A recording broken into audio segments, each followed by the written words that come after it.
Good morning. Kita orang dekat taman apa? Taman Rimba Bukit Kerinci. Rasanya baru 15 minit hike, tapi aku dah banji gila. Aku ingatkan track dia macam okey. Sekali tengok depan kan macam ya Allah azabnya. Aduh. Ni trip Amy. Dia punya santai dia yang ni. Ni dia punya santai. Afan tak akan sini okey tak? Kau nak tidur ni? Ha? Nak tidur ni?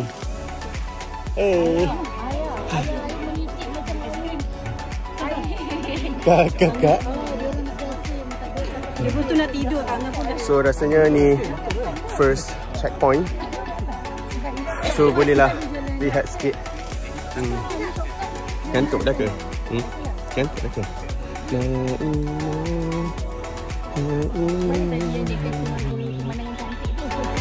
Depan lagi kot.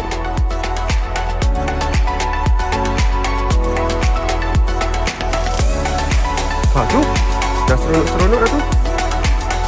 Okay, this one is another kawasan tempat rehat. Betul lah nanti dia cakap ada aiskrim. Dia makan aiskrim. Dia makan je lah. Mana aiskrim ke? Seronoknya dekat tempat hiking ada aiskrim. Afam bagi Afam sikit cepat. No, Afam ada tu ya. Amboi, share lah, bagi Afam rasa sikit. Sedap ke? Afam bagi kakak sikit. Afam bagi kakak sikit. This time trip memang best sebab tengah-tengah ni ada jual aiskrim and then ada air. Satu ni dalam RM2. Semua flavor. Flavor ni semua best-best. Itu dia. Seronok anak-anak aku.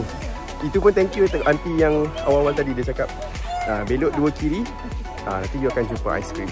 Terus semangat anak aku nak naik. Bye.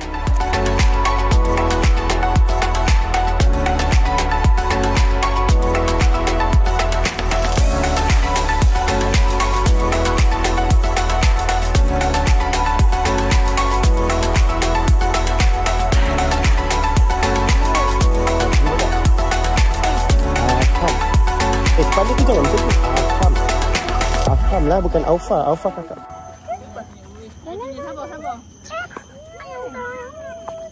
Jom.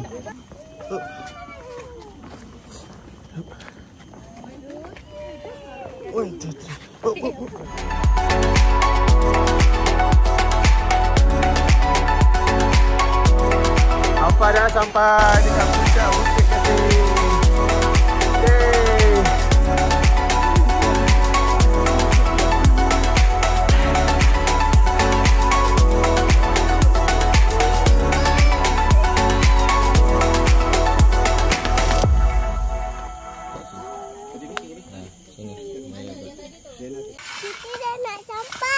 Kita dah nak sampai mana? Sampai tempat parking. Penat tak? Seronok tak?